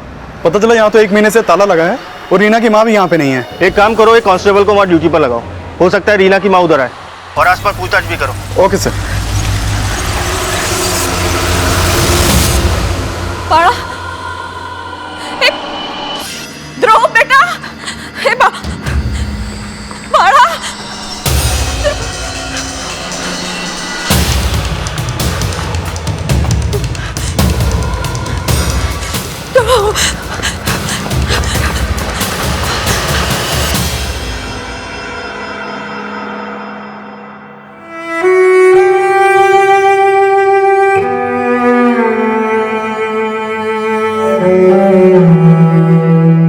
आई देख, कॉन्वेंट स्कूल है वो का। इधर ना बड़ा बड़ा सेठ लोग के बच्चे लोग आते हैं पढ़ने के लिए। तो देखना एक दिन मेरा ध्रुव भी इधर ही पढ़ेगा।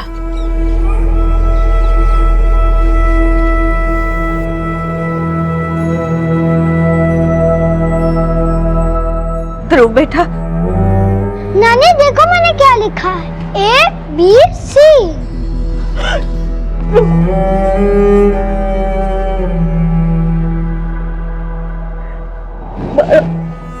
भला माफ कर, मेरी वजह से तुझे ये सब तकलीफ हो रही है ना। मैं वचन देते रीमा का सपना पूरा करूंगी मैं।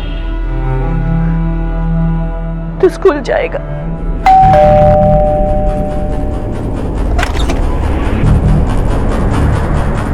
रीना का भाई राकेश यहीं रहता है? रीना का मर्डर? ये कैसे हो सकता है साहब? ऐसा हो चुका है, लेकिन तुम्हारी आई ने तुम्हें बताया नहीं। वो तो रीना के साथ ही रहती थी ना? नहीं साहब, कुछ नहीं बताया मेरी आई ने। वैसे कई महीनों से मैं मेरी आई से बात नहीं कर रहा और ना ही रीना से। क्यों, कोई झगड़ा हुआ? मेरी उनसे बनती नहीं थी। मैं रीना की शादी सोम के साथ कराना चाहता था, उसकी मम्मी ने भी करने वाला था मैं, लेकिन वो उस पंकज के साथ भाग गई। हाँ, मगर पंकज ने तो कहा कि वो 1 साल पहले ही पंकज को छोड़कर चली गई थी। हाँ सर, वो पंकज को छोड़ के आई थी। तू तो बोली थी पंकज तुझे बहुत खुश रखेगा, अब पता चला? बेटा भूल हो गई इससे, अब काय को ताना मार रहा है? जब ये भाग के गई थी ना तो पूरी दुनिया ने मेरे को टॉन्ट मारा था, उसका क्या? अब आ गई वापस, अब तो पूरी दुनिया मेरी इज्जत का फालूदा बना देगी। भाऊ आप टेंशन मत लो, मैं आपके साथ नहीं रहूंगी। अरे बेटा सुन तो, क्या कह रही? मैंने रीना को 2 बात क्या कह दी, वो तो किराए के घर में रहने लगी। वो अकेली थी इसलिए मेरी आई भी उसके साथ चली गई। मैंने नहीं बोला था आई को जाने के लिए। राकेश रीना का वो भाई था जिसकी पढ़ाई के लिए रीना ने अपनी पढ़ाई छोड़ दी थी, और विडंबना यह थी कि आज राकेश पढ़ लिख कर एक रेप्यूटेड कंपनी में जॉब कर रहा था और रीना अपनी आजीविका चलाने के लिए दूसरों के घरों में काम कर रही थी। पुलिस को लग रहा था कि रीना की हत्या के बाद रीना की मां सविता शायद रीना के भाई के टच में हो सकती है। सविता का अचानक रीना के बेटे के साथ गायब हो जाना इस बात की तरफ भी इशारा कर रहा था कि शायद रीना की हत्या में उसका कोई हाथ हो। सावंत, रीना की मर्डर वाली रात उसके भाई की एक्टिविटीज के बारे में पता करो। हो सकता है कि रीना की मर्डर के बाद उसकी मां यहां पर आई हो। Okay sir. हाँ बोला। ओके ठीक है, साफ है कि रीना की हत्या मिस्टर कपूर के बंगलों में हुई थी। फंटूश का कुछ पता चला? सर, रीना की हत्या के बाद रेलवे रिजर्वेशन का डाटा और वहाँ के सीसीटीवी फुटेज को मैंने अच्छे से चेक किया, लेकिन फंटूश का कुछ पता नहीं चला। ना ही कोई ऐसा एविडेंस मिला जिससे कि पता चल सके कि रीना की हत्या के बाद वो बाहर गाँव गया था। मगर कपूर ने तो बोला कि जिस रात रीना का मर्डर हुआ उस रात फंटूश वेस्ट बंगाल चला गया था। अब इसका मतलब ये हुआ या तो फंटूश ने कपूर को झूठ बोला है या फिर कपूर हमसे झूठ बोल रहा है। सर, मिस्टर और मिसेस कपूर की अलिबाई कंफर्म है। जिस वक्त रीना का मर्डर हुआ था वो लोग मुंबई में ही थे। सर, एक बार को अगर मान भी लिया जाए कि रीना का मर्डर फंटूश ने किया, तो ऐसा भी तो हो सकता है कि रीना के बच्चे का बाप फंटूश ही हो। और रीना तो 1 महीने पहले ही पनवेल रहने गई थी। मुझे लगता नहीं कि फंटूश का इस बच्चे से कोई लेना देना है। हाँ, ये जरूर हो सकता है कि रीना का कोई बॉयफ्रेंड हो जो कि उससे पनवेल में मिलने जाता हो। सावंत मिस्टर और मिसेस कपूर से दोबारा मिलते हैं ताकि पता लग सके कि रीना के पेट में किसका बच्चा था। नहीं सर, रीना की पर्सनल लाइफ के बारे में मैं कुछ नहीं जानता हूँ। रीना ने तो बताया था कि उसके पेट में जो बच्चा है उसका और उसके पति का है। मुझे नहीं लगता कि उसका कोई अफेयर होगा। रीना की हत्या का राज अब इस राज से भी जुड़ने लगा था कि रीना के घर में पल रहा बच्चा किसका था। रीना का पति पंकज और प्रेमी सोम अपने आप को इस बच्चे का पिता मानने से इनकार कर रहे थे और पनवेल जाने से पहले रीना जिस चौल में रहा करती थी वहां रीना की जिंदगी से जुड़े कुछ और खुलासे सामने आए। साहब, रीना और उसकी माँ तो बहुत मेहनती थे, पर अचानक ही उनके पास बहुत पैसा आ गया। रीना के पति को यह सब कुछ पता चल गया और वो आके रीना से बहुत झगड़ा करने लगा। ये अंदर फ्रीज, ये टीवी, कौन लुटाता तेरे पे इतना पैसा? तेरी खुद की तो औकात थी नहीं मेरे को कुछ देने की। अभी मैं खुद से कमा रही है तो तू मेरे कैरेक्टर पे उंगली उठा रहा है। चल निकल। अरे मैं तेरा पति, तू मेरे पे ऐसे कैसे कर सकती है? मारता था तभी पति नहीं था। फिर एक दिन अचानक से हमें पता चला कि रीना पेट से है। मेरे को पता है तेरे पेट में बच्चा पल रहा है ना? हा? पता है मेरे को तू कौन सी बीमारी की दवा खाती है? और किसका बच्चा पल रहा है? कौन का बच्चा पल रहा है तेरे पेट में? साहब, बहुत थू-थू होने लगी थी उनकी, इसलिए वो दोनों पनवेल चले गए।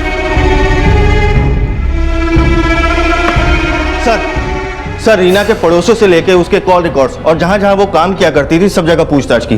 सर, उसकी लाइफ में पंकज के अलावा सिर्फ सोम ही ऐसा था जो उसे प्रेग्नेंट कर सकता था। शायद इसी वजह से गुस्से में आके पंकज ने रीना का मर्डर कर दिया। ये सोम और पंकज, इन दोनों को थाने बुलाओ। Okay sir. नानी आई कब आएगी? आएगी अभी। नानी बोलो ना कब आएगी? बोलो ना नानी, बोलो। नहीं आने वाली है तेरी आई, समझा? समझा क्या? नहीं आने वाली है तेरी आई। वो जो उसके पेट में बच्चा था ना, खा गया तेरी आई को।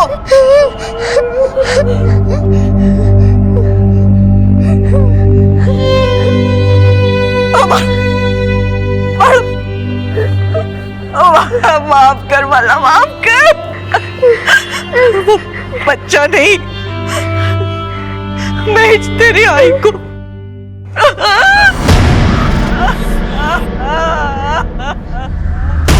साहब, ये बात सच है कि मैं रीना से शादी करना चाहता था, लेकिन उसके पेट में मेरा बच्चा नहीं था और ना ही उसने मेरे से कभी पैसे मांगे थे। सर साहब, सोम का बच्चा नहीं होगा तो किसी और का होगा, लेकिन मेरा नहीं था साहब। रीना के पेट में अगर किसी तीसरे का बच्चा था तो हो सकता है कि रीना के मर्डर में भी इसी तीसरे का हाथ हो।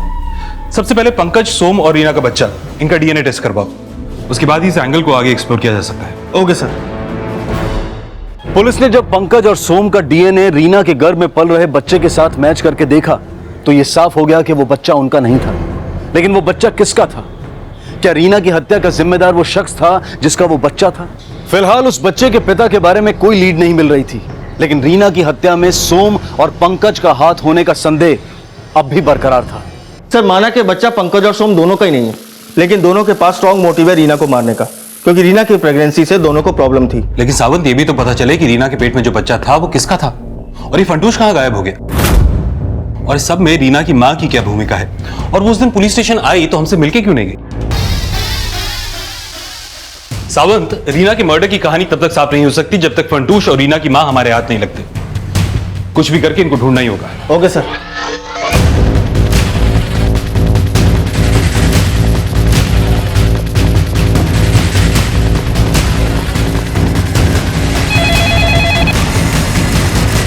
हेलो।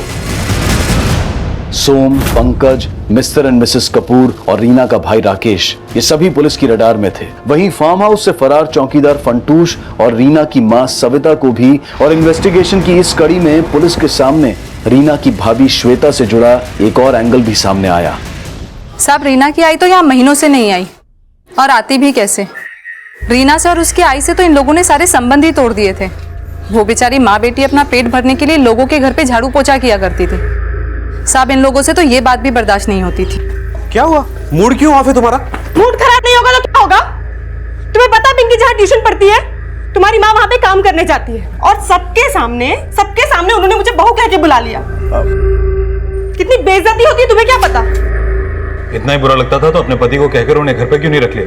सर, हमने कोशिश की थी पर उन लोगों में बहुत अकड़ थी सर। आई, समझने की कोशिश कर।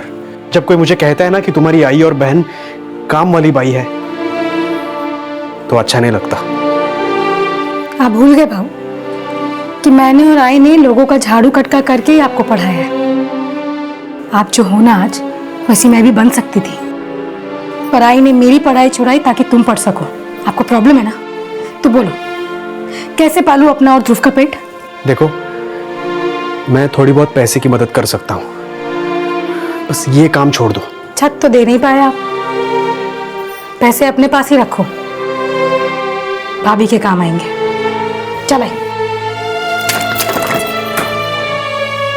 और सर फिर हमको पता चला कि रीना प्रेग्नेंट है।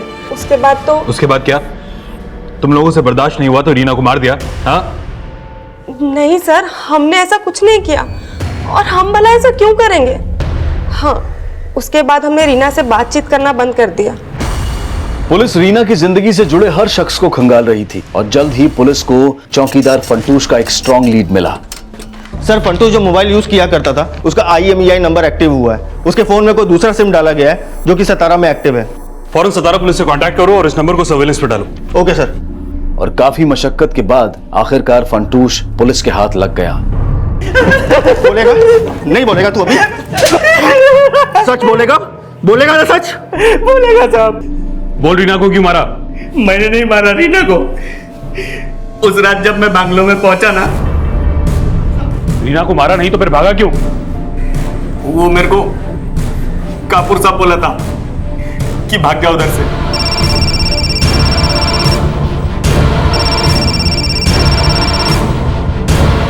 हेलो साहब, इधर बहुत लाफड़ा हो गया है। वो रीना का लाश पड़ा इधर। क्या कर रहा है? उसका माँ भी नहीं है। मेरे को लगता है उसका माँ उसको मार के भाग गया कापुर सेठ के बोलने पे, और जंगल में फेंक दिया साहब। वापस आके साफ सफाई किया और पैंट मार के भाग गया। मेरे को कापुर साहब ही बोला था कि सिम निकाल के फेंक दे। सर, आपको कोई गलत? चलिए चलिए।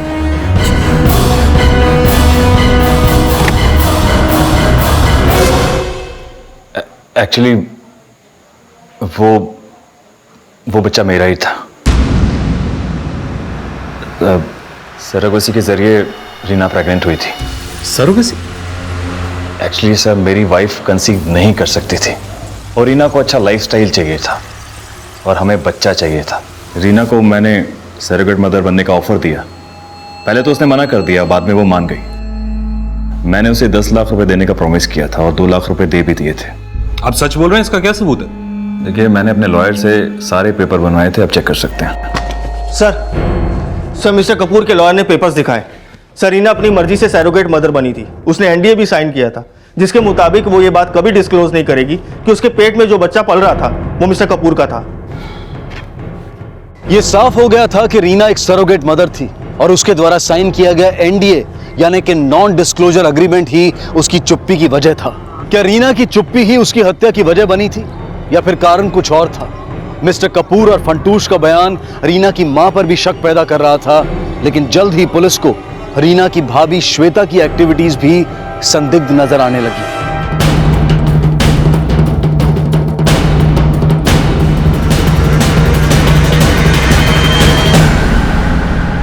सर रीना की भाभी श्वेता, सर पिछले 5 दिनों में वो बैंक से काफी पैसे निकाल चुकी है, पूरे 10 लाख। 10 लाख रुपए? इतने पैसे का क्या करने वाली हो? बुला के पूछ लेते हैं सर। नहीं साहब, फिलहाल उस पर नजर रखो। देखो कि वो ये पैसा किसी को देने वाली है या खुद खर्च करने वाली है, और उसके मोबाइल फोन और लैंडलाइन को सर्वेलेंस पर डालो। Okay sir. हेलो प्रशांत, ये फाइल लेकर तुम हेडक्वार्टर्स जाओ। सर, रीना के भाई के घर के लैंडलाइन पर चेंबूर के एक पीसीओ से कॉल आया था। वो फोन टैप हो चुका है। सर, वो फोन रीना की मां ने किया था। सर, रीना की मां ने श्वेता को चेंबूर बुलाया। सर श्वेता अभी भी एक बैग लेके घर से निकली है। दामले उसके पीछे गया है।